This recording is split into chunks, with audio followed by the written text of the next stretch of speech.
ನಮಸ್ತೆ ಎಲ್ರಿಗೂ. ಎಲ್ಲರೂ ಹೇಗಿದ್ದೀರಾ? ಎಲ್ಲರೂ ಚೆನ್ನಾಗಿದ್ದೀರಾ ಅಂದ್ಕೊಂಡಿದ್ದೀನಿ. ನಾನು ಸ್ನಾನ ಮಾಡಿ ಈಚೆ ಬಂದೆ. ಒಂದು ಸ್ವಲ್ಪ ಬಟ್ಟೆ ಇತ್ತು, ತೊಳೆದಾಕಿದೆ. ಬೆಳಗ್ಗೆ ಎದ್ದು ಸ್ನಾನಕ್ಕೆ ನೀರಿಕ್ಕಿ ಸ್ವಲ್ಪ ತಲೆಗೆ ಏರ್ ಕಲರ್ ಹಚ್ಕೋಬೇಕಾಯಿತು. ಅದಕ್ಕೆ ಸ್ವಲ್ಪ ಹಚ್ಕೊಂಡು ಸ್ನಾನ ಮಾಡಿ ಬಟ್ಟೆ ಎಲ್ಲ ಒಗೆದಾಕಿದೆ. ಇವತ್ತು ಲೇಟಾಗಿ ಎದ್ದೆ, 7 ಗಂಟೆಗೆ ಎದ್ದೆ. ಹಂಗಾಗಿ ಕೆಲಸ ಸ್ವಲ್ಪ ನಿಧಾನ ಆಯಿತು. ಆದರೂ ಬೇಗ ಬೇಗ ಮಾಡಿದ್ದೀನಿ. ಮನೆ ಹತ್ರ ಇದ್ದರೂ ಇನ್ನೇನು ಮಾಡ್ಕೊಳ್ಳೇಬೇಕಲ್ಲ, ಅದಕ್ಕೆ ಎದ್ದು ಮಾಡಿದೆ ಎಲ್ಲ. ಇವಾಗ ಸ್ವಲ್ಪ ಸ್ನಾನ ಮುಗೀತು. ಅದಕ್ಕೆ ಇವಾಗ ದೇವ್ರ ರೂಮ್ ಎಲ್ಲ ಕ್ಲೀನ್ ಮಾಡ್ಕೋಬೇಕು. ಬೆಳಗ್ಗೆ ಪೂಜೆ ಬೇರೆ ಮಾಡಿಲ್ಲ, ಇವತ್ತು ಲೇಟಾಗಿ ಸ್ನಾನ ಮಾಡೋದ್ರಿಂದ. ಅದಕ್ಕೆ ಎಲ್ಲ ಪೂಜೆ ಏನು ಮಾಡಲ್ಲ, ಬಟ್ ಸುಮ್ಮನೆ ಎಲ್ಲ ಕ್ಲೀನ್ ಮಾಡ್ಕೊತೀನಿ ಅಷ್ಟೇ ಇವತ್ತು. ಹಾಗಾಗಿ ಬತ್ತಿ ಬೇರೆ ಖಾಲಿ ಆಗಿಬಿಟ್ಟೈತೆ, ಬತ್ತಿ ತಗೊಂಬರ್ಬೇಕು. ಖಾಲಿ ಆಗಿಬಿಟ್ಟೈತೆ, ತರಬೇಕು. ಮತ್ತು ಹಂಗೆ ಎಲ್ಲ ಒಂದು ಸ್ವಲ್ಪ ಎಲ್ಲ ಇದಾಗಿತ್ತಲ್ವ, ಅದಕ್ಕೆ ಎಲ್ಲ ಕ್ಲೀನ್ ಮಾಡ್ಕೊಳ್ಳೋಣ. ಹಂಗೆ ದೇವ್ರ ಪಾತ್ರೆನೆಲ್ಲ, ದೇವ್ರ ಸಾಮಾನೆಲ್ಲ ಸ್ವಲ್ಪ ತೊಳ್ಕೊಳ್ಳೋಣ ಅಂದ್ಬಿಟ್ಟು ಎಲ್ಲ ತೆಗ್ದಿಟ್ಟಿದ್ದೀನಿ. ಎಲ್ಲ ತೊಳಿತಾ ಇದ್ದೀನಿ ದೇವ್ರ ಸಾಮಾನೆಲ್ಲ. ಫೋಟೋ ಏನೂ ಒರೆಸಲ್ಲ ನಾನು, ಯಾಕಂದರೆ ಹಬ್ಬದ ದಿವಸ ಒಂದೇ ದಿವಸ ಒರೆಸ್ಕೊಳ್ಳೋಣ ಅಂದ್ಬಿಟ್ಟು ಒರ್ಸೋಕ್ಕೆ ಹೋಗೋಲ್ಲ. ಇವಾಗ ಒರೆಸಿದ್ರು ಮತ್ತೆ ಹಬ್ಬದ ದಿನ ಒರೆಸ್ಲೇಬೇಕು. ಅದಕ್ಕೆ ಇನ್ನೇನು ಫೋಟೋ ಬೇರೆ ಒರೆಸೋದು. ದೇವ್ರ ಸಾಮಾನು ಒಂದು ನೀಟಾಗಿ ತೊಳೆದಿಟ್ಕೊಂಬಿಡೋಣ ಅಂದ್ಬಿಟ್ಟು ದೇವ್ರ ಸಾಮಾನು ತೊಳಿತಾ ಇದ್ದೀನಿ. ಅವು ಎಷ್ಟೇ ತೊಳೆದ್ರೂ ಯಾಕೋ ಅವೆಲ್ಲ ಒಂಥರ ಅಚ್ಚುಕಟ್ಟುತ್ತೆ. ಅದೇನು ಎಣ್ಣೆದು ಮಿಕ್ಸೋ ಏನೋ ಗೊತ್ತಿಲ್ಲ. ಅದಕ್ಕೇ 2 ಮಣ್ಣಿನ ದೀಪ ತಂದು ಹಚ್ಬಿಡೋಣ ಅಂದ್ಕೊಂಡಿದ್ದೀನಿ ನಾನು. ಹಿತ್ತಾಳೆ ದೀಪ ತೆಗೆದ್ಬಿಡೋಣ ಅಂದ್ಕೊಂಡಿದ್ದೀನಿ. ಯಾಕಂದರೆ ಎಷ್ಟೇ ಒಂದು ಕ್ಲೀನಾಗಿ ನಾನು ಸಬೀನ ಮತ್ತು ಹುಣಸೆಹಣ್ಣು ಹಾಕಿ ತೊಳಿತಾನೆ ಇರ್ತೀನಿ, ಆದರೂ ಒಳಗಡೆ ಎಲ್ಲ ಅಚ್ಚುಕಟ್ಟುತ್ತೆ. ಅದು ಏನಕ್ಕೋ ಗೊತ್ತಿಲ್ಲ ನನಗೆ. ಅಂದರೆ ಎಲ್ಲ ಪಾಚಿ ಥರ ಆಗಿಬಿಡುತ್ತೆ. ನೋಡಿ, ದೇವ್ರ ರೂಮೆಲ್ಲ ಇಷ್ಟು ನೀಟಾಗಿ ಎಲ್ಲ ಒರೆಸ್ಕೊಂಡಿದ್ದೀನಿ. ಒರೆಸ್ಕೊಂಡು ದೇವ್ರ ಸಾಮಾನೆಲ್ಲ ತೊಳೆದಿಟ್ಬಿಟ್ಟು ಅನ್ನಕ್ಕೆ ಇಟ್ಟಿದ್ದೀನಿ. ಒಳಗಡೆ ಒಲೆ ಮೇಲೆ ಅಕ್ಕಿ ಇಟ್ಟಿದ್ದೀನಿ. ಹಂಗಾಗಿ ಅದೆಲ್ಲ ಮುಗಿಸ್ಕೊಂಡು ಮತ್ತು ನನ್ನ ದೇವ್ರ ಸಾಮಾನೆಲ್ಲ ತೊಳೆದಿಟ್ಟೆ. ಮತ್ತು ಅನ್ನಕ್ಕೆ ಅನ್ನ ಸಾಂಬಾರಿತ್ತು ಮತ್ತು ಅದಕ್ಕೆ ಅನ್ನ ಮಾಡಿದ್ದೆ. ನನ್ನ ತಂಗಿ ಬರ್ತೀನಿ ಅಂತ ಫೋನ್ ಮಾಡಿದ್ಲು. ಅದಕ್ಕೆ ಅವಳು ಬಂದಳು. ಅವಳಿಗೆ ಅಡ್ರೆಸ್ ಹೇಳಿದೆ ನಾನು. ಬಂದಳು ಅವಳು ಪಾಪ. ಬಂದು ಕೂತವಳೆ. ನಾನು ಸ್ವಲ್ಪ ಟೊಮಟೊ ಗೊಜ್ಜು ಮಾಡಿಬಿಟ್ಟು, ಅನ್ನ ಐತೆ, ಅನ್ನ ಮಾಡಿದ್ನಲ್ಲ ಬಿಸಿ ಅನ್ನ, ಅದಕ್ಕೆ ಟೊಮಟೊ ಗೊಜ್ಜು ಮಾಡಿ, ಸಾಂಬಾರು ಐತೆ, ಸ್ವಲ್ಪ ಸಾಲದ ಬರುತ್ತದು ಸಾಂಬಾರು, ಅದಕ್ಕೆ ಟೊಮಟೊ ಗೊಜ್ಜು ಮಾಡಿ ಸ್ವಲ್ಪ ಬೋಂಡ ಮಾಡೋಣ ಅಂತ. ಯಾರು ಬಂದರೂ ಇದನ್ನೇ ಮಾಡ್ತೀರ ಅನ್ಕೊಬೇಡ್ರಿ. ಯಾಕೆ ಅಂದರೆ ಇವಾಗ ಅರ್ಜೆಂಟ್ಗಾಗೋದು ಅದೇನೇ. ಮತ್ತು ಮನೆ ಹಂಗಾಗಿ ನಾನು ಅಂಗಡಿಗೆ ಹೋಗಿ, ಅವಳು ಬಂದಮೇಲೆ ಅಂಗಡಿಗೆ ಹೋಗಿ ಹಾಲು ಎಲ್ಲ ತಗೊಂಬಂದು ಟೀ ಮಾಡಿಕೊಟ್ಟೆ. ಟೀ ಕುಡಿದು ಕೂತ್ಕೊಂಡವ್ರೆ. ತಂಗಿ ಮಗ ಇಬ್ಬರು ಬಂದವ್ರೆ. ನಾನು ಟಮಾಟೆ ಹಣ್ಣು ಹಚ್ಕೊತಿದ್ದೆ. ಅವಳು ಅವರ ಅಣ್ಣನ ಮಗನ ಜೊತೆ ಮಾತಾಡ್ತಾಯಿದ್ಲು. ನಾನು ಏನೋ ಮಾತಾಡ್ತಾ ಇಲ್ಲಲ್ಲ, ಹಂಗೆ ಕೇಳಿಸ್ಕೊಂಡು ನಾನು ಟಮಾಟೆ ಹಣ್ಣೆಲ್ಲ ಹಚ್ಚುತ್ತಾಯಿದ್ದೆ. ಮಾತಾಡಲಿ ಬಿಡು ಅಂತ ಟೊಮಟೊ ಗೊಜ್ಜು ಮಾಡಿ ಬೇಗ ಮಾಡೋಣ ಅಂತ. ಪಾಪ ಅಪರೂಪಕ್ಕೆ ಬಂದವಳೆ ನಮ್ಮ ಮನೆಗೆ. ನೋಡಿ, ಮಲಗಿದ್ಲು ಅವಳು, ಅವಳ ಮಗ ಇಬ್ಬರು ನನ್ನ ಮಗನ ಟಿ ವಿ ಹಾಕ್ಕೊಡು ಅಂತ ಹೇಳ್ದ ಮಗ. ಅದಕ್ಕೇ ಟಿ ವಿ ಹಾಕ್ಕೊಟ್ಟವನೇ. ಟಿ ವಿ ನೋಡೋದು ಬಿಟ್ಟು ಅವ್ನು ಟಿ ವಿ ನೋಡ್ತಾವನೆ, ಅವಳು ಮೊಬೈಲ್ ನೋಡ್ತಾವಳೆ. ನನ್ನ ಮಗ ಒಳಗೆ ಓದ್ಕೊತಾ ಇದ್ದ. ನೀರು ತಗೊಂಬಂದು ಕೊಟ್ಬಿಟ್ಟು, ನೀರು ಬೇರೆ ಖಾಲಿ ಆಗೈತಪ್ಪ ಅಂದೆ. ಅದಕ್ಕೆ ನೀರು ತರಿಸ್ಬೇಕು. ಹಾಗಾಗಿ ಅವಳು ನೆಲದಾಗ ಹಂಗೆ ಉಳ್ಳಾಡ್ತಾವಳೆ. ನಮ್ಮ ಮನೆ ಚಾಪೆ ಇಲ್ಲ ಅಂದೆ. ಬಿಡಾಕ ಇರಲಿ, ನೆಲನೇ ತಣ್ಣಗೈತಿ ಅಂತ ನೆಲದ ಮೇಲೆ ಹಂಗೆ ಉಳ್ಳಾಡ್ತಾ ಇದ್ಲು. ನಾನು ಅಡುಗೆ ಮಾಡ್ತಾಯಿದ್ದೀನಿ. ಬೇಗ ಬೇಗ ಮಾಡಿಕೊಡೋಣ, ಪಾಪ ಹೊಟ್ಟೆ ಹಸ್ಕೊಂಡಿರ್ತಾರೆ ಅಂತ. ಅಂದರೆ ಅವಳು ನಾಷ್ಟ ಏನೋ ತಿನ್ಕೊಂಬಂದಿದ್ಲಂತೆ, ಚಿತ್ರಾನ್ನ ಮಾಡಿ. ನಾನು ಮಾಡ್ತಾಯಿದ್ದೆ. ಹಾಗಾಗಿ ಇವಾಗ ಬೇಗ ಬೇಗ ಮಾಡಬೇಕು. ಅವಳು ನೋಡಿ ಮಲಗವಳೆ. ನಾನು ವೀಡಿಯೋ ಮಾಡ್ತಾ ಇರೋದು ಗೊತ್ತಿಲ್ಲ ನಮ್ಮ ಮಮ್ಮಿಗೆ, ನಾನು ವೀಡಿಯೋ ಮಾಡ್ತಾ ಇರೋದು ಗೊತ್ತಿಲ್ಲ. ಅವಳು ಮೊಬೈಲ್ ನೋಡ್ತಾ ಇಲ್ಲಲ್ಲ, ನಾನು ಹಂಗೆ ಕಾಣ್ದಂಗೆ ಈ ಕಡೆ ವೀಡಿಯೋ ಮಾಡ್ತಾಯಿದ್ದೀನಿ. ಮಾಡಬೇಡ ಬಿಡಕ್ಕ ವೀಡಿಯೋ ಎಲ್ಲ ಅಂತ ಹೇಳ್ತಾ ಇದ್ಲು. ಆದರೂ ಮಾಡಿದ್ದೀನಿ ನಾನು, ಬಂದಿರೋದೊಂದು ನೆನಪಿರಲಿ ಅಂದ್ಬಿಟ್ಟು. ನಾನು ಬೆಳಗಿಂದ ಫ್ರಿಜ್ಜು ರೆಡಿ ಮಾಡೋರಿಗೆ 2-3 ಸಲ ಫೋನ್ ಮಾಡಿದ್ದೀನಿ. ನೆನ್ನೆ ಫೋನ್ ಮಾಡಿದ್ದಕ್ಕೆ ಟಿಪ್ ಟೂರಲ್ಲಿದ್ದೀನಿ ಅಂದರು. ಇವತ್ತು ಫೋನ್ ಮಾಡಿರಿ, ಇನ್ನೊಂದು ಅರ್ಧ ಗಂಟೆಗೆ ಬರ್ತೀನಿ, ಇನ್ನೊಂದು ಅವರಲ್ಲಿ ಬರ್ತೀನಿ ಅಂತ ಸುಮ್ಮನೆ ಕಾಗೆ ಹರಿಸ್ತಾಯ್ತಾ ಯಪ್ಪ. ನಿಜವಾಗ್ಲೂ ಹೇಳಬೇಕು ಅಂದರೆ ನನ್ನ ಮಗನೂ ಒಂದು 2-3 ಸಲ ಫೋನ್ ಮಾಡವನೆ. ನಾನು ಫೋನ್ ಮಾಡಿದ್ದೀನಿ. ಮಾಡಿ ಸಾಕಾಯಿತು ಫೋನ್ ನಮಗೆ. ನಿಜವಾಗ್ಲೂ ಕೈಲಿ ಕಸಬಿರುತ್ತಲ್ವ. ಕಂಪ್ನಿಯವ್ರನ್ನ ಕರ್ಕೊಬಂದು ರೆಡಿ ಮಾಡಿಸ್ರಿ ಅಂತಾರೆ ಸುಮಾರು ಜನಗಳು. ನನಗೆ ಕಂಪ್ನಿಯವ್ರನ್ನ ಕರ್ಕೊಬಂದು ರೆಡಿ ಮಾಡಿಸೋವಷ್ಟು ಮಟ್ಟಕ್ಕೆ ನಾವಿಲ್ಲ. ಈ ಲೋಕಲ್ ಜನ ಕಲ್ತಿರ್ತಾರಲ್ವ ಅವ್ರಿಗೆ ಹೇಳಿದ್ರೆ ನಿಜವಾಗ್ಲೂ ಎಷ್ಟು ಸಲ ಸುಳ್ಳು ಹೇಳ್ಬಿಡ್ತು ಅಂದರೆ ನಿನ್ನೆಯಿಂದ ಅಲ್ಲಿದ್ದೀನಿ ಇಲ್ಲಿದ್ದೀನಿ ಅಂತಲೇ ಸುಳ್ಳು ಹೇಳುತ್ತಾ ಯಪ್ಪ. ಇಲ್ಲ ಬರ್ತೀನಿ ಅನ್ಬೇಕು, ಇಲ್ಲ ಬರೋಲ್ಲ ಅನ್ಬೇಕಲ್ವ. ಹಾಗಾಗಿ ನನಗೆ ಫ್ರಿಜ್ ರೆಡಿ ಮಾಡೋರು ಯಾರಪ್ಪ ಅಂತಲೇ ಗೊತ್ತಾಗ್ತಿಲ್ಲ. ಯಲ್ಲಾಪುರ ಸೈಡ್ ಏನಾದರೂ ಇದ್ದಿದ್ರೆ ನಿಜವಾಗ್ಲೂ ಇಷ್ಟೊತ್ತಿಗೆ ರೆಡಿ ಮಾಡಿಸ್ಬಿಡ್ತಿದ್ದೆ ನಾನು. ಇಲ್ಲಿ ನಮಗೆ ಜನಗಳು ಯಾರು ಪರಿಚಯ ಇಲ್ಲ, ಮತ್ತು ಇಲ್ಲಿ ಯಾರೂ ನಮಗೆ ಗೊತ್ತಿಲ್ಲ. ಈಗ ನಾವು ಯಾರ ಹತ್ರನೋ ನಂಬರ್ ಇಸ್ಕೊಂಡು ಈ ಥರ ಅವರೇ ನಂಬರ್ ಕೊಡ್ತೀವಿ ಮಾಡಿರಿ ಅಂದರು. ಸರಿ ಆಯಿತು ಅಂದ್ಬಿಟ್ಟು ನಾನು ನಂಬರ್ ಇಸ್ಕೊಂಡು ಫೋನ್ ಮಾಡಿದ್ರೆ ಬರಬೇಕಲ್ವ ಫ್ರಿಜ್ ರೆಡಿ ಮಾಡೋಕ್ಕೆ. ಎಷ್ಟು ಬೇಜಾರಾಗ್ತೈತೆ ಅಂದರೆ ಯಾರೇನು ಫ್ರೀ ಮಾಡ್ತಾರಾ ಫ್ರಿಜ್ ಫ್ರೀ ಮಾಡ್ತಾರೆ, ಫ್ರೀ ರೆಡಿ ಮಾಡಿಕೊಡ್ತಾರೆ, ದುಡ್ಡು ತಗೊಂತಾರೆ ತಾನೇ. ನಾವು ದುಡ್ಡೇ ಅಲ್ವ ಕೊಡೋದು, ಗೊತ್ತಾಗಲ್ವ ಜನಗಳಿಗೆ. ನಿಜವಾಗ್ಲೂ ಬೇಜಾರಾಯಿತು ನನಗೆ. ಫ್ರಿಜ್ಜು 2-3 ಸಲ ಫೋನ್ ಮಾಡಿದ್ದೀನಿ ಆ ಯಪ್ಪನಿಗೆ. ಅಲ್ಲಿದ್ದೀನಿ ಇಲ್ಲಿದ್ದೀನಿ, ಅರ್ಧ ಗಂಟೆ ನಿಮ್ಮ ಮನೆ ಹತ್ರ ಇರ್ತೀನಿ ಅಂತ ನಮ್ಮ ಮನೆಯೇ ನೋಡಿಲ್ಲ ಯಪ್ಪ. ಫೋನ್ ಮಾಡಿ ಅಲ್ಲಿಗೆ ಬರ್ತೀನಕ್ಕ ಅಂತಾನೆ. ಎಲ್ಲಿ ಯಾರು ಅಂತಲೂ ನಮಗೆ ಸರಿಗೆ ಗೊತ್ತಿಲ್ಲ. ಸುಮಾರು ಒಂದು ತಿಂಗಳಿಂದ ಕಾಗೆ ಆರಿಸ್ಬಿಟ್ಟ ಯಪ್ಪ. ಒಂದು ಸುಮಾರು ದನಿ ನನ್ನ ಮಗನೇ ಬೇಜಾರು ಮಾಡ್ಕೊಂಬಿಟ್ಟ. ಅಷ್ಟು ಸುಳ್ಳು ಹೇಳ್ತಾರೆ ಯಾರಾದ್ರೂ. ಏನೋ ಗೊತ್ತಿರೋದ್ಕಲ್ವ ನಾವು ಹೇಳೋದು. ನನ್ನ ತಂಗಿದು ಮತ್ತು ನನ್ನ ಮಕ್ಕಳದೆಲ್ಲ ಊಟ ಆಯಿತು. ನಾನು ಸ್ವಲ್ಪ ಅನ್ನ ಇಕ್ಕೊಂಡು ಊಟ ಮಾಡ್ತಾಯಿದ್ದೀನಿ. ಇವಾಗ ಅವಳು ಹಂಗೂ ನಮ್ಮ ಜೊತೆಲೇ ಕೂತ್ಕೊಳ್ಳೋದಲ್ವ ಅಂದ್ಲು. ಸ್ವಲ್ಪ ಅನ್ನ ಸಾಲ್ದ ಬಂದಿತ್ತು, ಹಂಗಾಗಿ ತಿರ್ಗಾ ಒಂದ್ಸಲ ಮಾಡಿ ನಾನು ಊಟ ಟಿ ವಿ ನೋಡ್ತಾಯಿದ್ವಿ. ನಾನು ಟಿ ವಿ ನೋಡ್ಕೊಂಡೆ ಊಟ ಮಾಡ್ತಾಯಿದ್ದೆ. ಅವಳಿಗೆ ವೀಡಿಯೋ ಮಾಡ್ತಾ ಇರೋದೇ ಗೊತ್ತಿಲ್ಲ. ಅವಳು ಮೊಬೈಲಲ್ಲಿ ಮುಳುಗೋಗ್ಬಿಟ್ಟವಳೆ. ಮೊಬೈಲ್ ನೋಡ್ತಾ ಕೂತವಳೆ. ನಾನು ಊಟ ಮಾಡ್ತಾಯಿದ್ದೀನಿ. ಬೇಗ ಊಟ ಮಾಡೋಕ್ಕೆ ಸಿದ್ಧಗಂಗಾ ಮಠಕ್ಕೆ ಹೋಗಿ ಬರೋಣ ಅಂತ ಅವಳೆ. ಅದಕ್ಕೆ ನಾನು ಊಟ ಮಾಡ್ತಾಯಿದ್ದೀನಿ. ಹಂಗಾಗಿ ನಿಜವಾಗ್ಲೂ ನನಗೆ ತುಂಬ ಬೇಜಾರಾಯಿತು. ಒಂದು ಸುಮಾರು ಸತಿ ಫೋನ್ ಮಾಡಿದ್ದೀವಿ ನಾವು. ಹೇಳಿದ್ದೀನಿ ನೈಟ್ ನಾನು ಬೆಳಗ್ಗೆಲ್ಲ ಫೋನ್ ಮಾಡಿ ಹೇಳಿದ್ದೀನಿ. 8:15 ಫೋನ್ ಮಾಡಿದೆ. ಅಕ್ಕ ಅಣ್ಣ ಒಂದು ತಿಂಗಳಿಂದಲೂ ಫ್ರಿಜ್ಜು ರೆಡಿ ಆಗ್ತಿಲ್ಲಣ್ಣ, ಬರೀ ಐಸಿನ ಬಾಕ್ಸ್ ಅಷ್ಟೇ ಹೋಗಿರೋದು. ಬನ್ನಿ ಅಣ್ಣ, ಮಿಸ್ ಮಾಡಬೇಡಿ. ಇಲ್ಲ ಅಕ್ಕ ಮಿಸ್ ಮಾಡಲ್ಲಕ್ಕ, ಬಂದ್ಬಿಡ್ತೀನಕ್ಕ, ಇನ್ನು ಅರ್ಧ ಗಂಟೆಗೆ ಬರ್ತೀನಕ್ಕ ಅಂತ ಹೇಳಿ ಪುಣ್ಯಾತ್ಮ. ನಿಜವಾಗ್ಲೂ ತುಂಬ ಬೇಜಾರಾಗುತ್ತೆ ಇಂಥವ್ರಿಗೆಲ್ಲ ಏಕಾದರೂ ಹೇಳೋದು. ಏನಾನ ಎಮರ್ಜೆನ್ಸಿ ಅಂದರೆ ಯಾರೂ ಬಂದು ಇಲ್ಲಿ ರೆಡಿ ಮಾಡಿಕೊಡಲ್ಲ. ನಿಜವಾಗ್ಲೂ ಯಲ್ಲಾಪುರ ಸೈಡ್ ಇದ್ದಿದ್ದರೆ ಫ್ರಿಜ್ ರೆಡಿ ಮಾಡೋರು ಎಷ್ಟು ಜನ ಸಿಗೋರು ಗೊತ್ತಾ. ನಿಜವಾಗ್ಲೂ ಯಾರಾದರೂ ಸಿಗೋರು. ಇಲ್ಲಿ ನಿಜವಾಗ್ಲೂ ಜನಗಳು ಹೆಂಗೆ ಅಂದರೆ ಯಪ್ಪ ಎಲ್ಲ ಒಂದೇನೆ, ಎಲ್ಲ ತುಮಕೂರೇನೆ ಆದ್ರೂ ಯಲ್ಲಾಪುರದಷ್ಟು ಯಾರೂ ಎಲ್ಪಿಂಗ್ ಇಲ್ಲ ಈ ಕಡೆ. ನಾವಿರೋ ಸೈಡು ಯಲ್ಲಾಪುರದಷ್ಟು ಎಲ್ಪಿಂಗ್ ಇಲ್ಲ ಈ ಕಡೆ ಜನ. ದುಡ್ಡು ಕೊಡ್ತೀವಲ್ವ, ಪುಕ್ಷಟೆ ಏನು ಬಂದು ಮಾಡಿಕೊಡಲ್ಲಲ್ವ. ನಾವೇನು ಕಲ್ಲು ಕೊಡ್ತೀವಿ ಅವ್ರಿಗೆ, ದುಡ್ಡು ತಾನೇ ಕೊಡ್ತೀವಿ. ದುಡ್ಡು ಇಸ್ಕೊಂಡು ಪುಕ್ಷಟೆ ಏನಾನ ಮಾಡ್ಕೊಡಂಗಿದ್ರೆ ಜನಗಳು ಯಾರ ಮನೆಗೆ ಯಾರೋ ಬರ್ತಾ ಇರಲಿಲ್ವೇನಪ್ಪ. ಏನಾದರೂ ಒಂದು ವಸ್ತು ಕೆಟ್ಟೋಗೈತೆ ಬನ್ನಿ ರೆಡಿ ಮಾಡಿಕೊಡಿ ಅಂತ ಹೇಳ್ತಾನೆ ಇದ್ದೀನಿ. ಬಂದು ರೆಡಿ ಮಾಡಿಕೊಟ್ಟಿಲ್ಲ. ತುಂಬ ಬೇಜಾರಾಗುತ್ತೆ ಈ ಥರ ಮಾಡಿದ್ರೆ ನನಗೆ. ಅದೇ ಒಂದು ಬೇಜಾರದಲ್ಲಿ ನಿಜವಾಗ್ಲೂ ಹಬ್ಬ ಬೇರೆ ಹತ್ರಕ್ಕೆ ಬಂತು ನನಗೆ. ಫ್ರಿಜ್ ರೆಡಿ ಆಗಿಲ್ಲ, ಹೇಳ್ತಾನೆ ಇದ್ದೀನಿ. ಹಂಗಾಗಿ ನೋಡಿ ನಾವು ಇಷ್ಟು ಹೇಳಿದೆ ಅಷ್ಟೇ. ಊಟ ಮಾಡ್ಕೊಂಡು ಮತ್ತು ಸಿದ್ಧಗಂಗೆ ಮಠಕ್ಕೆ ಹೋಗೋಣ ಅಂದ್ಬಿಟ್ಟು ಹಂಗೆ ಇಲ್ಲಾಸ್ ನಡ್ಕೊಂಡು ಬಂದ್ವಿ. ಬಂಡೆಪಾಳ್ಯ ತವಾಸ ಹೋಗ್ತಾಯಿದ್ದೀವಿ ನಾವು. ಬಂದ್ವಿ ಮಠದ ಹತ್ರ. ನಡ್ಕೊಂಡೇ ಬಂದ್ವಿ. ಆಟೋಕ್ಕೆ ಬರ್ಬೋದಾಗಿತ್ತು. ಅಯ್ಯೋ ಆಟೋಕ್ಕೆ ಸುಮ್ಮನೆ ಅಲ್ಲಿಂದ ದುಡ್ಡು 20 ರೂಪಾಯಿ ಏನಕ್ಕೆ ಅಂದ್ಬಿಟ್ಟು ನಾನು ನಡೆಸ್ಕೊಂಡೇ ಕರ್ಕೊಂಡು ಬಂದೆ. ಅಂದರೆ ನನ್ನ ತಂಗಿ ಆಟೋಕ್ಕೆ ಹೋಗೋಣ ಅಂತ ಬಂದ್ವಿ. ಸುಮ್ಮನೆ ಏನಕ್ಕೆ ವಾಕಾದಂಗೆ ಆಗುತ್ತೆ ಬಾರಮ್ಮ ಆಟೋಕ್ಕೆ ಸುಮ್ಮನೆ ಏನಕ್ಕೆ ಅಂದ್ಬಿಟ್ಟು ನಾವು ನಡ್ಕೊಂಡೇ ಬಂದ್ವಿ. ಹತ್ರ ಹಂಗೆ ಇರಲಿ ಅಂದ್ಬಿಟ್ಟು ಹಂಗೆ ವಾಕಾದಂಗೆ ಆಗುತ್ತೆ ಅಂತ ಬಂದ್ವಿ ಮಠದ ಹತ್ರ. ಬಂದು ಮಠದೊಳಗಡೆ ಹೋಗ್ತಾಯಿದ್ದೀವಿ.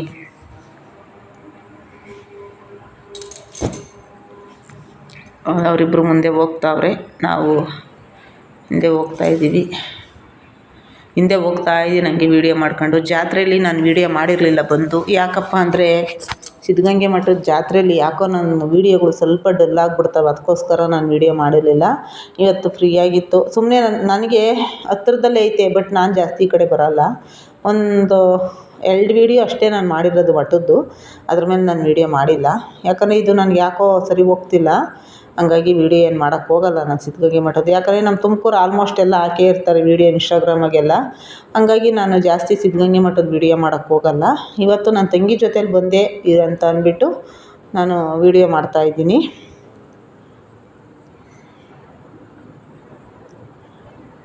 ಹೋಗ್ತಾ ನೋಡಿದ್ದು ವರ್ಷ ಆಗಿತ್ತು ನಾನು ಬಂದವಲೆ. 1 ವರ್ಷ ನಾನು ಸಿದ್ಧಗಂಗೆ ಮಠಕ್ಕೆ ಬಂದು. ಇವತ್ತೇ ಬಂದಿರೋದು ನಾನು, ಜಾಸ್ತಿ ಬರೋಲ್ಲ. ಇದು ಗದ್ಗೆ ಹತ್ರ ಬಂದ್ವಿ. ಅಲ್ಲಿ ಸ್ಲಿಪ್ಪರ್ ಬಿಟ್ಬಿಟ್ಟು ಒಳಗಡೆ ಹೋಗೋಣ ಅಂತ ಗದ್ಗೆ ನನಗೆ ನೀನು ವೀಡಿಯೋ ಮಾಡ್ಕೊಂಡೆ. ಈ ಥರ ಫ್ರೀ ಇದ್ದರೆ ವೀಡಿಯೋ ಮಾಡ್ಬೋದು. ಬಟ್ ಜನ ಇದ್ದಾಗ ಜಾತ್ರೆಗಳಲ್ಲೆಲ್ಲ ವೀಡಿಯೋ ಮಾಡಿದ್ರೆ ಅದು ಎಲ್ಲಿ ಹೆಂಗೆ ವೀಡಿಯೋ ಅಂತಲೇ ಗೊತ್ತಾಗಲ್ಲ ಒಂದೊಂದ್ಸಲಿ.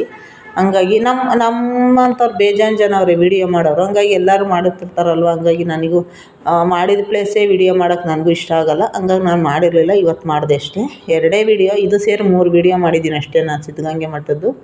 ನನ್ನ ತಂಗಿ ಒಳಗಡೆ ಗದ್ಗೆ ಹತ್ರ ಹತ್ತಿ ಹೋಗ್ತಾಯಿದ್ಲು, ನಾವು ಹೋದ್ವಿ ಇಲ್ಲಿಂದ. ಅಂದರೆ ನನ್ನ ತಂಗಿ ಮಗ ತುಂಬ ದಿನ ಆಗಿತ್ತಂತೆ ತಂಗಿ ಮಗನ್ನ ಕರ್ಕೊಂಡು ಬಂದು ಸಿದ್ಧಗಂಗೆ ಮಠ ನೋಡಬೇಕು ಅಂದಿದ್ದಕ್ಕೆ ಅವಳು ಹಂಗೆ ಕರ್ಕೊಂಡು ಬಂದಳು. ಮೂವರು ಹೋದ್ವಿ, ಗದ್ಗೆ ಒಳಗಡೆ ಬಂದೆ. ಇಲ್ಲೂ ಎಲ್ಲ ಜನ ಕೂತಿದ್ರು, ಸ್ವಲ್ಪ ಎಲ್ಲ ಫ್ರೀ ಇರುತ್ತಂದರೆ ಭಾನುವಾರ ಬೇರೆ ಇವತ್ತು ಏನು ಅಷ್ಟೊಂದು ರಶ್ ಇರಲಿಲ್ಲ. ಮಠದ ಹುಡುಗರು ಬಿಟ್ಟರೆ ಹೊರ್ಗಡೆ ಜನ ಏನು ಅಷ್ಟೊಂದು ರಶ್ ಇರಲಿಲ್ಲ ಇವತ್ತು ಭಾನುವಾರ. ಎಲ್ಲ ಬರ್ತಾನೆ ಇರ್ತಾರಲ್ವ, ಹಾಗಾಗಿ ನಾವು ಇಲ್ಲಿ ಗದ್ಗೆ ಹತ್ರ ನಿಂತ್ಕೊಂಡು ಮಂಗಳಾರತಿ ತಗೊಳ್ಳೋಣ ಅಂತ ನಿಂತ್ಕೊಂಡ್ವಿ. ಚೆನ್ನಾಗಿತ್ತು ಒಳಗಡೆ ಎಲ್ಲ. ನಾನು ವರ್ಷ ಆಗಿತ್ತಲ್ಲ ನೋಡಿ ಗುರುಗಳು ಗದ್ಗೆನ ಇವತ್ತು ನೋಡ್ಕೊಂಡು ಬಂದೆ. ಅಟವಿ ಸ್ವಾಮಿಯವ್ರ ಫೋಟೋ, ಬಸವಣ್ಣವ್ರ ಫೋಟೋ ಎಲ್ಲ ನೋಡ್ತಾ ಬಂದ್ವಿ. ಹಂಗೆ ಈಚೆ ಬಂದು ಕೂತ್ಕೊಂಡಂಗೆ ನಾನು ನನ್ನ ತಂಗಿ ಎಲ್ಲ ಒಂದು ವೀಡಿಯೋ ಮಾಡ್ಕೊಂಡು ಒಂದು 5 ನಿಮಿಷ ವೀಡಿಯೋ ಮಾಡ್ಕೊಂಡು ಇಲ್ಲಿ ಗುರುಗಳ ಹತ್ರನೂ ನಿಂತ್ಕೊಂಡು ವೀಡಿಯೋ ಮಾಡ್ಕೊಂಡೆ. ಒಂದು ಸ್ವಲ್ಪ ವೀಡಿಯೋ ಮಾಡ್ಕೊಂಡೆ ಹಂಗೆ. ಆಮೇಲೆ ಹಿಂಗೆ ಈಚೆ ಬಂದ್ವಿ. ಈಚೆ ಬಂದು ಬೆಟ್ಟದ ಮೇಲೆ ಹೋಗಿ ಬರೋಣ ಮೆಟ್ಲತ್ತಿ ಅಂದ್ಬಿಟ್ಟು, ಅದೇ ಸಿದ್ಧಲಿಂಗೇಶ್ವರ ಸ್ವಾಮಿ ಸನ್ನಿಧಿಗೆ ಹೋಗಿ ಬರೋಣ ಅಂತ ಮೇಲಕ್ಕೆ ಹೋಗ್ತಾ ಇದ್ದೀನಿ. ನಾನು ನಮ್ಮ ಮಮ್ಮಿ ಎಲ್ಲ ಮೇಲಕ್ಕೆ ಹತ್ತಿ ಹೋಗೋಣ ಅಂತ ಹೋಗ್ತಾ ಇದ್ದೀವಿ. ಮೆಟ್ಲು ಮೇಲ್ಗಡೆ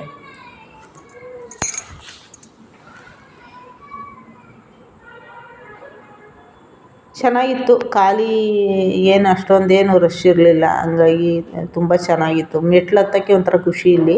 ಇದೊಂದು ಮೆಟ್ಲು ಹತ್ತಕ್ಕೆ ತುಂಬ ಇಷ್ಟಪಡ್ತೀನಿ ನಾನು, ನಿಜವಾಗ್ಲೂ ಚೆನ್ನಾಗೈತೆ ಮೆಟ್ಲು ಹತ್ತಕ್ಕೆ ಮಾತ್ರ. ಅಂದರೆ ಜಾಸ್ತಿ ಬರೋಲ್ಲ ಅಷ್ಟೇ, ಹತ್ರದಲ್ಲೈತೆ ಬಟ್ ಜಾಸ್ತಿ ಬರೋಲ್ಲ. ಯಾವಾಗಲೋ ಒಂದ್ಸತಿ ಈ ಥರ ಬಂದು ನೆನಪಿಗೆ ಒಂದು ವೀಡಿಯೋ ಮಾಡ್ಕೊಂಡು ಹೋಗೋದು. ಆದರೂ ವೀಡಿಯೋ ಜಾಸ್ತಿ ಮಾಡಿಲ್ಲ ನಾನು, ಸ್ವಲ್ಪನೇ ಮಾಡಿದ್ದೀನಿ ವೀಡಿಯೋ. ನೋಡಿ, ಇದು ಹತ್ಕೊಂಡು ಹೋಗ್ತಾಯಿದ್ವಿ, ಸುಸ್ತಾದಂಗೆ ಆಗ್ತಾಯಿತ್ತು. ಮೆಟ್ಲು ಹತ್ತೋದಕ್ಕೆ ಬಿಸಿಲು ಅಂದರೆ ಬಿಸಿಲು. ಅವಲೇ 3 ಗಂಟೆ ಆಗಿತ್ತು. ನಾವು ಇಲ್ಲಿಂದ ಬೆಟ್ಟದ ಮೇಲೆ ಹತ್ಬೇಕಾದ್ರೆ 3 ಗಂಟೆ ಆಯಿತು. ಹಂಗಾಗಿ ಇನ್ನೂ ಬಿಸಿಲಿತ್ತು. ಹತ್ತುತ್ತಾಯಿದ್ವಿ. ಇಲ್ಲಿ ಅಷ್ಟೊತ್ತು ಕೂತ್ಕೊಂಡ್ವಿ. ಹಂಗೆ ಕೂತ್ಕೊಂಡು ಕೆಳಗೆ ಹಂಗೆ ವೀಡಿಯೋ ಮಾಡ್ಕೊತಿದ್ದೆ. ಇಲ್ಲಿ ಕೂತ್ಕೊಂಡೇನೆ ಕೆಳಗಡೆ ನೋಡೋಣ ಅಂದ್ಬಿಟ್ಟು ಬೆಟ್ಟದ ಮೇಲಿಂದ, ಅಂದರೆ ಮೆಟ್ಲು ಮೇಲಿಂದ ಕೂತ್ಕೊಂಡು ಇಲ್ಲಿ ವೀಡಿಯೋ ಮಾಡ್ತಾಯಿದ್ದೆ. ಎಷ್ಟೇ ಹೊತ್ತಿಗೋದ್ರೂ ಏನೇ ನೋಡಬೇಕು ಅಂದರೂ ಟೈಮ್ ಆಗೇ ಹೋಗ್ಬಿಡ್ತೈತೆ. ಅದು ಬೇರೆ ಬಸ್ಸಿಗೆ ಹೋಗ್ಬೇಕಲ್ವ ಆ ಕಡೆ ಅವಳು. ಹಂಗಾಗಿ ಬರಮ್ಮ ಬೇಗ ನೋಡ್ಕೊಂಡು ಹೋಗೋಣ ಅಂತ ಅಲ್ಲಿ ನೀರು ಕುಡಿಯೋಣ ಅಂತೇಳಿ ನೀರು ಕುಡಿದ್ವಿ. ಆಮೇಲೆ ಬೆಟ್ಟದ ಮೇಲೆ ಹೋಗಿ ಸಿದ್ಧಲಿಂಗೇಶ್ವರ ಸ್ವಾಮಿ ದರ್ಶನ ಮಾಡ್ಕೊಂಡು, ಗಂಗಮ್ಮ ತಾಯಿ ದರ್ಶನ ಮಾಡ್ಕೊಂಡು ಇಲ್ಲಿ ಕೆಳಗಡೆ ಬಂದ್ವಿ. ಇಲ್ಲಿ ಏನೋ ಶೂಟಿಂಗ್ ನಡೀತಾ ಇತ್ತು. ಶಿವಲಿಂಗದ ಮೇಲೆ ಹತ್ತಿ ಅವರೇನೋ ಕಾವಿ ಬಟ್ಟೆ ಮತ್ತು ರುದ್ರಾಕ್ಷಿ ಮಣಿ ಎಲ್ಲ ಹಾಕ್ಕೊಂಡಿದ್ರು ಯಾರೋ ಒಬ್ಬರು ಅಣ್ಣ. ಅಲ್ಲಿ ಶೂಟಿಂಗ್ ನಡೀತಾ ಇತ್ತು. ನಾನು ಶೂಟಿಂಗ್ ಏನೋ ಅಂದ್ಬಿಟ್ಟು ನೋಡ್ತಾಯಿದ್ದೆ. ಶೂಟಿಂಗ್ಗೆ ಅದು ಏನೋ ಶೂಟ್ ಮಾಡ್ತಾಯಿದ್ರು. ನಾನು ಹಂಗೆ ಅವ್ರಿಗೆ ಕಾಣ್ದಂಗೆ ಇಲ್ಲೆಲ್ಲ ಹಂಗೆ ವೀಡಿಯೋ ಮಾಡ್ಕೊಂಡೆ ಮುಂದಕ್ಕೆ ಹೋಗೋಣ ಅಂದ್ಬಿಟ್ಟು ವೀಡಿಯೋ ಮಾಡೋರ ಥರನೇ ಹೋಗ್ತಾಯಿದ್ದೆ ನಾನು. ಅವರೇನು ನಮ್ಮ ಕಡೆ ಏನು ಅಬ್ಸರ್ವ್ ಮಾಡ್ತಾಯಿರಲಿಲ್ಲ. ಅವ್ರ ಪಾಡ್ಗೆ ಅವರೇನೋ ಶೂಟಿಂಗ್ ಮಾಡ್ಕೊತಾಯಿದ್ರು. ನಾನು ಇಲ್ಲೆಲ್ಲ ಹಂಗೆ ಶಿವಲಿಂಗನೆಲ್ಲ ವೀಡಿಯೋ ಮಾಡ್ಕೊಂಡೆ. ಇದೆಲ್ಲ ಮಾಡಿದ್ದೀನಿ ಮಾಮೂಲಿ, ಸುಮ್ಮನೆ ಇರಲಿ ಅಂದ್ಬಿಟ್ಟು ಮಾಡ್ಕೊಂಡೆ ಅಷ್ಟೇ. ಇಲ್ಲಿ ಬಂದಿದ್ದೀನಲ್ಲ ಅಂತ ವೀಡಿಯೋ ಮಾಡ್ತಾಯಿದ್ದೆ. ಹಾಗಾಗಿ ನೋಡಿ, ಇಲ್ಲಿ ಬಸವಣ್ಣವರು, ಶಿವಕುಮಾರ ಸ್ವಾಮಿಯವರು ಅವ್ರು ಕುಂತಿದ್ರು, ಇವ್ರು ನಿಂತಿದ್ರು. ಹಂಗೆ ಕೆಳಗಡೆ ಎಲ್ಲ ವೀಡಿಯೋ ಮಾಡ್ಕೊತಿದ್ದೆ. ಪುಟ್ಟ ಗೋಪುರಗಳ್ನೆಲ್ಲ ಹಂಗೆ ವೀಡಿಯೋ ಮಾಡ್ಕೊಂಡೆ.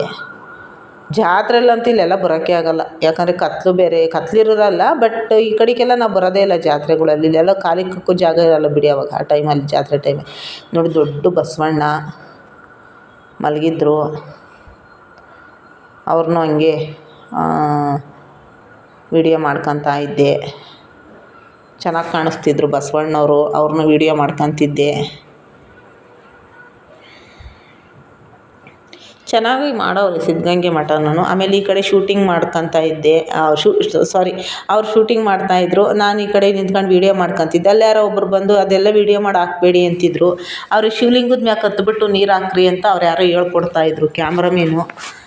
ನಾನು ಹಂಗೆ ನೋಡ್ತಾ ಇದ್ದೆ. ಇದನ್ನೆಲ್ಲ ವೀಡಿಯೋ ಮಾಡಿ ಹಾಕಬೇಡಿ ಅಕ್ಕ ಅಂತಿದ್ರು ಅವ್ರು ಯಾರೋ. ಸರಿ ಆಯ್ತು ಬಿಡಿ ಹಾಕಲ್ಲ ಅಂತೇಳಿ ನಾನು ಹೇಳ್ಬಿಟ್ಟು ಸುಮ್ಮನೆ ವೀಡಿಯೋ ಮಾಡ್ಕೊತಿದ್ದೆ. ಅವರು ಶಿವಲಿಂಗದ ಮ್ಯಾಕೆ ಹತ್ತಿ ಅದ್ರ ಮ್ಯಾಕೆ ನೀರು ಬರೋ ಥರ ಮಾಡಿರಿ ಅಂತ ಹೇಳ್ತಾಯಿದ್ರು. ಅವರು ಹತ್ತಕ್ಕೆ ನಿಂತ್ಕೊಂಡಿದ್ರು. ಹತ್ಬೋದಾ ಅಂತ ಕೇಳ್ತಾಯಿದ್ರು. ಹತ್ತಿ ಅಂತ ಹೇಳ್ತಾಯಿದ್ರು. ನೋಡಿ, ಹತ್ತುತ್ತಾಯಿದ್ರು. ಹತ್ತಿ ಅದ್ರ ಮೇಲೆ ನಿಂತ್ಕೊಂಡು ಶಿವಲಿಂಗದ ಮೇಲೆ ನೀರು ಇಳಿಯೋ ಥರ ಶೂಟ್ ಮಾಡೋದು. ಯಾರೋ ಒಂದು ಗುಂಡಿ ಕೊಟ್ಟರು ಸ್ವಾಮಿಯವರು ಮಠದಲ್ಲಿ. ಆ ಗುಂಡಿ ಇಸ್ಕೊಂಡು ಬಂದು ಅದ್ರಲ್ಲಿ ನೀರು ತುಂಬಿಸ್ಕೊಂಡು ಬಂದು ನೋಡಿ ಕಾವಿ ಬಟ್ಟೆ ರುದ್ರಾಕ್ಷಿ ಮಾಲೆ ಎಲ್ಲ ಹಾಕ್ಕೊಂಡವ್ರೆ. ನಾನೇನಿದು ಅಂದೆ. ಅವರೇನೋ ಹೇಳಿದ್ರು, ಅದು ನನಗೆ ಅರ್ಥ ಆಗಲಿಲ್ಲ. ಸೀರಿಯಲ್ನ ಇಲ್ಲ ಫಿಲಮ್ಮ ಅಂತ ಕೇಳಿದೆ. ಇಲ್ಲ ಅದೇನೋ ಹೇಳಿದ್ರಪ್ಪ ಅವರು ತುಮಕೂರವರೇ ಅಂತೆ. ಏನೋ ಹೇಳಿದ್ರು ಅವರು, ನಂಗೆ ಅರ್ಥ ಆಗಲಿಲ್ಲ ಸರಿಯಾಗಿ. ಯಾರಾದರೂ ಗೊತ್ತಿದ್ದರೆ ಕಮೆಂಟ್. ಗೊತ್ತಿಲ್ಲ ಸೀರಿಯಲ್ಗೋ ಇಲ್ಲ ಫಿಲಮ್ಗೋ ಇರಬೇಕು ಅಂತ. ಏನೋ ಒಂಥರ ಚಿಕ್ಕದಾಗಿ ಏನಾದರೂ ಕಿರುಚಿತ್ರ ಮಾಡ್ತಾರಲ್ಲ, ಅದಕ್ಕೇನೋ ಈ ಥರ ಮಾಡವ್ರೇನೋ ನೋಡಿ. ನೀರು ಉಯ್ತಾಯಿದ್ರು, ಅವರು ಹೇಳ್ತಾಯಿದ್ರು ಈ ಥರ ಉಯ್ಯಿರಿ ಅಂತ. ಅವರು ಉಯ್ತಾಯಿದ್ರು. ಅದೆಲ್ಲ ಹಂಗೆ ವೀಡಿಯೋ ಮಾಡ್ಕೊತಿದ್ದೆ ನಾನು. ನೋಡಿ ಅವರು ಉಯ್ತಾಯಿದ್ರು ನೀರು. ಶಿವಲಿಂಗದ್ದು ವಿಭೂತಿ ಮೇಲೆ ಬರೋಂಗೆ ಉಯ್ಯಿರಿ ಅಂತ ಎಲ್ಲ ಹೇಳ್ಕೊಡ್ತಾಯಿದ್ರು ನೋಡಿ. ಅದು ಶೂಟಿಂಗ್ ಅಲ್ವಾ, ಶೂಟೇ ಅನಿಸುತ್ತದು ಮಾಡ್ತಾಯಿರೋದು ನೋಡಿ. ಈ ಥರ ಈಗ ಮದುವೆದೇನಾದರೂ ಆದರೆ ಈ ಥರ ಎಲ್ಲ ಮಾಡಿಸ್ತಾರ. ಹಂಗಾಗಿ ಈ ಥರ ಎಲ್ಲ ಮಾಡ್ತಾಯಿದ್ರು. ನಾನು ಹಂಗೆ ನಿಂತ್ಕೊಂಡು ವೀಡಿಯೋ ಮಾಡ್ತಿದ್ದೆ. ಅವ್ರು ಆ ಥರ ಹೇಳಿದ್ರು ಮಾಡಬೇಡಿ ಅದೆಲ್ಲ ವೀಡಿಯೋ ಅಂತ. ಆದರೂ ನಾನು ಬಿಡಲಿಲ್ಲ, ಮಾಡ್ಕೊಂಡು ಗ್ಯಾಪಲ್ಲೊಂದು ವೀಡಿಯೋ ಇರಲಿ ಅಂತ. ಅದೆಲ್ಲ ಪಬ್ಲಿಕ್ ಅಂತ ಬಂದಮೇಲೆ ವೀಡಿಯೋಗಳು ಮಾಡೇ ಮಾಡ್ತಾರೆ, ಏನೂ ಮಾಡೋಕ್ಕಾಗಲ್ಲ. ಮಾಡಬೇಡ್ರಿ ಅಂದರೂ ಮಾಡ್ತಾರೆ. ಅದೆಲ್ಲ ನೋಡ್ತಾ ಹಂಗೆ ಹಳೆ ಮಠದ ಕಡೆ ಬಂದ್ವಿ. ನಾನು ಹಳೆ ಮಠ ನೋಡಿರಲಿಲ್ಲ. ನಾನು ತುಂಬ ದಿನದಿಂದ ಅಂದ್ಕೊಂಡಿದ್ದೆ ಹಳೆ ಮಠ ನೋಡ್ಕೊಂಡು ಬರೋಣ ಅಂದ್ಬಿಟ್ಟು ಬಂದಿರಲಿಲ್ಲ. ಬಟ್ ಇವತ್ತು ಬಂದೆ ಒಳಗಡೆ. ಹಳೆ ಮಠ ನೋಡೋಣ ಅಂದ್ಬಿಟ್ಟು ಒಳಗಡೆ ನಿಶಬ್ದವಾಗಿರಬೇಕು. ನಮ್ಮ ತಂಗಿ ಮಗ ಹೋಗಿ ಏನೋ ಮಾತಾಡ್ತಾಯಿದ್ರು. ಗೇಟಲ್ಲಿ ನಿಂತಿರೋರು ಮಾತಾಡಬೇಡಿ ಅಂತಿದ್ರು. ಅಂದರೆ ಇಲ್ಲಿ ಏನಕ್ಕೆ ನಿಶಬ್ದ ಅಂದರೆ, ಒಳಗಡೆ ಶಿವಕುಮಾರ ಸ್ವಾಮಿಯವ್ರವ್ರೆ ಅಂತ. ಶಿವಕುಮಾರ ಸ್ವಾಮಿಯವ್ರದ್ದು ಇದು ಅವ್ರದ್ದು ಜಾಗ ಅಂತೆ, ಇದು ವಾಸಸ್ಥಳ. ಹಂಗಾಗಿ ಇಲ್ಲಿ ಯಾರೂ ಗಲಾಟೆ ಮಾಡಬಾರ್ದಂತೆ. ಅದಕ್ಕೋಸ್ಕರ ಇಲ್ಲಿ ಯಾರೂ ಮಾತಾಡೋಂಗಿಲ್ಲ. ನಾವು ಹಂಗೆ ಮುಂದೆಗಡೆನೇ ವೀಡಿಯೋ ಮಾಡ್ಕೊಂಡೆ ನೋಡಿ. ಇಲ್ಲಿ ತುಂಬ ಚೆನ್ನಾಗೈತೆ, ಅವರು ವಾಸಸ್ಥಳ ಅಂತೆ ಇದು. ಹಂಗೆ ಒಳಗಡೆ ಹೋಗೋದು ಬೇಡವಪ್ಪ ಅಂದ್ಕೊಂಡೆ ನೋಡಿ. ಇದು ಸೈಡಲ್ಲಿ ಈಚೆ ನಿಂತ್ಕೊಂಡು ಸೈಡಲ್ಲಿ ವೀಡಿಯೋ ಮಾಡ್ತಿದ್ದೆ. ಆಮೇಲೆ ಯಾರ್ಯಾರೋ ಎಲ್ಲ ಒಳಗಡೆ ಹೋದರು. ನಾನು ಅವಾಗ ನೋಡೋಣ ಅಂದ್ಬಿಟ್ಟು ಮುಂದೆ ಯಾರೋ ಒಂದಿಬ್ಬರು ಹೋದರು. ಆಮೇಲೆ ನಾನು ಹೋದರೆ ನೋಡಿ ಸೈಡಲ್ಲಿ ನಿಂತ್ಕೊಂಡು ವೀಡಿಯೋ ಮಾಡ್ತಾಯಿರೋದು ನಾನು ಈಚೆ. ಇನ್ನು ಒಳಗಡೆ ಹೋಗಿಲ್ಲ ನಾನು. ಅವರು ಇವಾಗ ಹೋಗ್ತಾರೆ, ಯಾರೋ ಹೋಗಬೇಕು ನೋಡೋಣ. ಹೋಗ್ಬೋದೋ ಹೆಂಗೋ ಗೊತ್ತಿಲ್ಲ. ಬಟ್ ನೋಡಿ ಯಾರೋ ಬಂದರು ಒಳಗಡೆ, ಅವ್ರ ಜೊತೆಲಿ ನಾನು ಬಂದೆ ನೋಡೋಣ ಅಂತ. ಹಂಗೆ ವೀಡಿಯೋ ಮಾಡ್ಕೊಂಡಿದ್ದೀನಿ. ಇದು ಅವರು ಅಂಥ ಜಾಗ ಅಂತೆ. ಇಲ್ಲಿ ಅವ್ರು ಮಲಗವ್ರೆ ಅಂತ, ಶಿವಕುಮಾರ ಸ್ವಾಮಿಯವ್ರು ಮಲಗವ್ರೆ ಅಂತ ಇಲ್ಲಿ ವೀಡಿಯೋ ಫಸ್ಟ್ ಟೈಮ್ ನಾನು ವೀಡಿಯೋ ಮಾಡಿರೋದು ಇದನ್ನು. ಇಲ್ಲಿ ಅವ್ರು ಮಲಗವ್ರೆ, ನಿಶಬ್ದವಾಗಿರ್ರಿ ಅಂತ. ಅದನ್ನು ನೋಡ್ತಾ ಹಂಗೆ ಈಚೆ ಬಂದ್ವಿ. ಇದೆಲ್ಲ ಹಳೆ ಮಠ ಒಳಗಡೆ ಎಲ್ಲ ಅಷ್ಟು ನಿಶಬ್ದವಾಗಿರ್ಬೇಕಂತೆ, ಗಲಾಟೆ. ಆಮೇಲೆ ಒಂದು ಕಿಂಡಿ ಥರ ಐತೆ ಒಳಗಡೆ. ಅಲ್ಲಿ ಶಿವಕುಮಾರ ಸ್ವಾಮಿಯವರು ಪೂಜಾ ಸ್ಥಳ ಅಂತೆ, ಅದು ಪೂಜೆ ಮಾಡ್ತಾಯಿರೋದು. ಅದೆಲ್ಲ ಯಾರೂ ಅಲ್ಲಿ ಹೋದವ್ರು ಯಾರೂ ಮಾತಾಡೋಂಗಿಲ್ಲ, ಗಲಾಟೆ ಮಾಡೋಂಗಿಲ್ಲ. ಅದೊಂದು ಶಿಸ್ತು. ಆಮೇಲೆ ಹಂಗೆ ಹಳೆ ಮಠನೆಲ್ಲ ವೀಡಿಯೋ ಮಾಡ್ಕೊತಿದ್ದೆ. ಆಮೇಲೆ ಪಾರ್ಕ್ ಒಳಗಡೆ ಬಂದ್ವಿ. ಪಾರ್ಕ್ ಒಳಗಡೆ ಬಂದರೆ ನನ್ನ ತಂಗಿ ಮಗ ಫೋಟೋ ತಕ್ಕಂತಾಯಿದ್ರು. ನಾವು ಹಂಗೆ ಪಾರ್ಕೆಲ್ಲ ನೋಡಿದ್ವಿ. ಪಾರ್ಕು ಜಾಸ್ತಿ ಇವತ್ತು ಹೋಗೋಕ್ಕಾಗಲಿಲ್ಲ, ಯಾಕಂದರೆ ಟೈಮ್ ಆಗಿಬಿಡುತ್ತೆ ಬಸ್ಗೆ ಅಂದ್ಬಿಟ್ಟು ನಾನು ಬಂದ್ವಿ. ಈಚೆ ಬಂದು ಹಂಗೆ ಇಲ್ಲೆಲ್ಲ ವೀಡಿಯೋ ಮಾಡ್ಕೊಂಡೆ, ಮಠದ್ದು ಒಂದಿರಲಿ ಅಂತ. ಒಂದು ಅವರ್ ಇದ್ದಿದ್ದರೆ ನಾವು ಅಲ್ಲಿ ಪ್ರಾರ್ಥನೆದೆಲ್ಲ ವೀಡಿಯೋ ಮಾಡ್ಬೋದಾಗಿತ್ತು. ಹಂಗೆ ಊಟದ ಹಾಲಿಗೆ ಬಂದ್ವಿ. ಊಟದ ಹಾಲಲ್ಲಿ ಊಟ ಮಾಡೋಣ, ಊಟ ತಿನ್ಕೊಂಡು ಹೋಗೋಣ ಅಂದ್ಬಿಟ್ಟು ಒಳಗಡೆ ಬಂದ್ವಿ. ಊಟದ ಹಾಲಿಗೆ ನೋಡಿ ಇಷ್ಟ ಪ್ರಸಾದ ಹಾಕಿಸ್ಕೊಂಡಿದ್ದೀನಿ. ಸಾಕು ನನಗೆ, ಜಾಸ್ತಿ ಆದರೆ ಕಷ್ಟ. ಮನೇಲಿ ಬೇರೆ ಊಟ ಮಾಡೋಗಿದ್ವಿ. ಹಂಗಾಗಿ ಸಾಂಬಾರು ಚೆನ್ನಾಗಿತ್ತು, ಗಟ್ಟಿಗೆ ಮಾಡವ್ರೆ ಸಾಂಬಾರು. ಹಂಗೆ ಊಟ ಮಾಡಿಬಿಟ್ಟು ಅಲ್ಲಿಂದ ಇನ್ನೊಂದ್ಸಲ ಶಿವಕುಮಾರ ಸ್ವಾಮಿಯವ್ರಿಗೆ ಕೈ ಮುಗಿದ್ಬಿಟ್ಟು ಸೀದಾ ಹೊರಟ್ವಿ ಮನೆ ಕಡೆ. ಅವಳು ದೊಡ್ಡಬಳ್ಳಾಪುರಕ್ಕೆ ಹೋಗ್ಬೇಕಾಯ್ತು. ಹಂಗಾಗಿ ಅವಳಿಗೆ ಬಸ್ ಹತ್ಸೋಣ ಅಂದ್ಬಿಟ್ಟು ನಾನು ಕ್ಯಾಚಂದ್ರದ ಹತ್ರ ಬಂದೆ. ನಾನು ಹಂಗೆ ಬಸ್ಸಿಗೆ ಹೋಗ್ತೀನಿ. ಅವಳನ್ನ ಬಸ್ ಹತ್ತಿಸಿ ನಾನು ಬಸ್ಸಿಗೆ ಹೋಗ್ಬೇಕು ಇವಾಗ. ಹಂಗಾಗಿ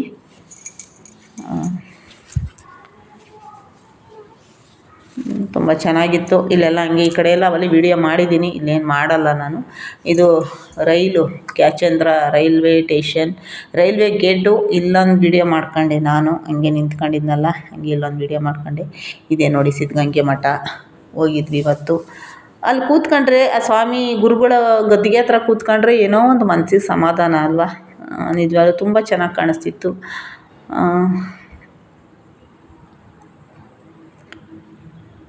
ಇದೊಂದು ನೆನಪು, ನನ್ನ ತಂಗಿ ಜೊತೆ ಹೋಗಿದ್ದು. ನಾನು ಜಾತ್ರೆಗೆಲ್ಲ ಹೋಗಿರಲಿಲ್ವಲ್ಲ, ಹೆಂಗೋ ಹೋಗ್ಬಿಟ್ಟು ಶಿವಕುಮಾರ ಸ್ವಾಮಿಯವ್ರ ದರ್ಶನ ಮಾಡ್ಕೊಂಡು ಅವ್ರ ಗದ್ಗೆಗೆ ಒಂದು ನಮಸ್ಕಾರ ಹಾಕಿ ಗುರುಗಳು ಎಲ್ಲರಿಗೂ ಒಳ್ಳೇದು ಮಾಡಲಿ. ಅವರಲ್ಲೂ ಜಾತಿ ಭೇದ ಇರಲಿಲ್ಲ. ನಾವೂ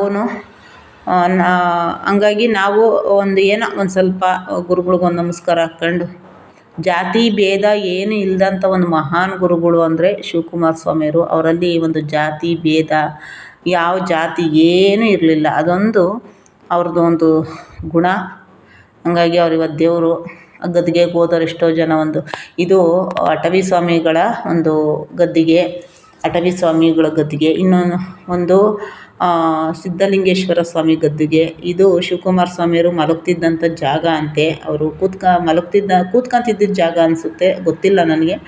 ಯಾರು ಗೊತ್ತಿದ್ದರೆ ಕಮೆಂಟ್ ಮಾಡಿ. ಇದು ಪಾರ್ಕ್ ಒಳಗಡೆ ಇದೆಲ್ಲ ಇತ್ತು. ಇದು ನನಗೆ ಒಂದು ಫೋಟೋ ತಕ್ಕೊಂಡೆ. ಇದು ತುಂಬ ಚೆನ್ನಾಗಿ ಕಾಣಿಸ್ತಿತ್ತು. ಇದು ಶಿವಕುಮಾರ ಸ್ವಾಮಿಯವರು ಪಾರ್ಕ್ ಒಳಗಡೆ ನಾವು ಹೋಗೋಕ್ಕೆ ಈ ಥರ ಮಾಡವ್ರೆ. ಅವರು ಹೊಟ್ಟೆ ಒಳಗಾಸಿ ನಾವು ಹೋಗೋ ಥರ ಮಾಡವ್ರೆ. ನನ್ನ ತಂಗಿ ಅಕ್ಕ ಅವ್ರು ಹೊಟ್ಟೆ ಒಳಗಾಸಿ ಬಂದ್ವಲ್ಲಕ್ಕ ಅಂತ ಹೇಳ್ತಾ ಇದ್ಲು. ಇದು ಊಟದ ಹತ್ರ. ಊಟಕ್ಕೆ ಹೋಗ್ಬೇಕಾದ್ರೆ ಇವ್ರ ದರ್ಶನ ಮಾಡ್ಕೊಂಡು ಇವ್ರಿಗೊಂದು ನಮಸ್ಕಾರ ಹಾಕ್ಕೊಂಡು ಊಟಕ್ಕೆ ಒಳಗಡೆ ಹೋಗಬೇಕು. ಯಾರೆಲ್ಲ ನನ್ನ ವಿಡಿಯೋ ನೋಡ್ತೀರಾ ನಿಮಗೆಲ್ಲ ಧನ್ಯವಾದ.